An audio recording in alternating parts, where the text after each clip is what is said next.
मैं केरल से अपनी जान बचा के किसी तरह अपने घर उत्तर प्रदेश आया और यहाँ पे आकर के मैं मेंबर ऑफ पार्लियामेंट से मिला और उनसे मिलकर मैंने सारी बातें उनको बताई।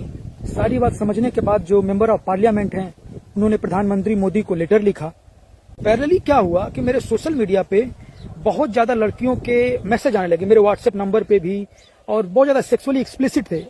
मैं इस बात से आश्चर्यचकित था कि अचानक ये क्या हो गया, इतनी ज्यादा लड़कियों को दिन भर में 10-20 लड़कियों के मैसेज क्यों आने लगे। उसी समय मेरे जूनियर का इसरो से मुझे मैसेज आता है कि सर आपने कभी 1-2 रुपए का कभी हेरा फेरी तो नहीं किया है ना, क्योंकि एक पूरी टास्क फोर्स लगी है ये खोजने के लिए कि कोई भी गलती मिल जाए और आपको करप्शन के केस में फंसाया जाए। तो मैंने बोला कि भाई मैं गांव का सीधा साधा लड़का हूँ, 1 रुपए का क्या, आज तक 1 पैसे का भी कभी हेरा फेरी नहीं किया है मैंने। अचानक मेरे दिमाग में ये बात आई कि ये जितने सारे लड़कियों के मैसेज आ रहे हैं ये बेसिकली मुझे हनी ट्रैप करने का प्रयास किया जा रहा है।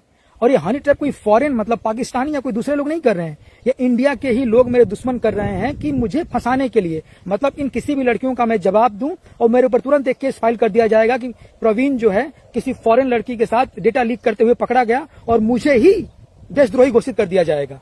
मतलब कि मैंने ही देशद्रोह के खिलाफ आवाज उठाया और मुझे ही देशद्रोही घोषित करने का षड्यंत्र रचा जा रहा है। यही हुआ।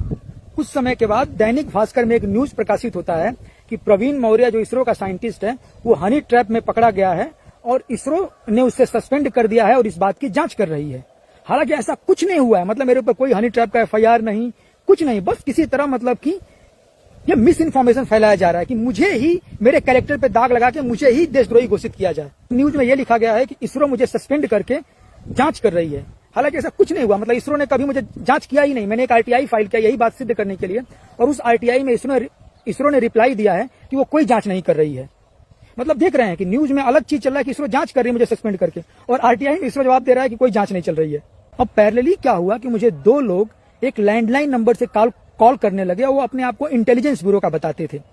तो मुझे लगा कि शायद MP ने और मैंने पार्लियामेंट मतलब कि प्रधानमंत्री को लेटर लिखे, होम मिनिस्टर को लेटर लिखा गया है, तो इसकी वजह से शायद इंटेलिजेंस ब्यूरो ने इस बात को इन्वेस्टिगेट कर रहा है।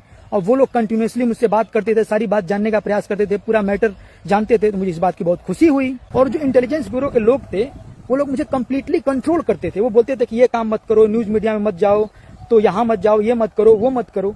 तो मुझे लगता है कि हो सकता है देश का सेंसिटिव मैटर है, इसलिए ये लोग इन्वेस्टिगेट कर रहे हैं और इसीलिए ये लोग ऐसा बोल रहे हैं। 2-3 महीने बाद मैं उन लोगों से पूछने लगा कि भाई आप लोग FIR तो कर नहीं रहे हैं, कंटिन्यूअसली बस मुझसे ही पूछते रहते हैं, मुझे ही कंट्रोल करते रहते हैं। तो उनका पूरा पैतरा ही बदल गया। वो लोग मुझे ही धमकाने लगे, बोलने लगे हम तुम्हारे पूरे खानदान को मार देंगे, हम तुम्हें मार देंगे, हमें पता है तुम्हारी बहन कहाँ पड़ती है, तेरे बाप का नाम ये है ना, हमें सब पता है। मतलब मेरे ही खिलाफ। तब मुझे पता लगा अरे बाप रे बाप, मैटर तो कुछ और ही है।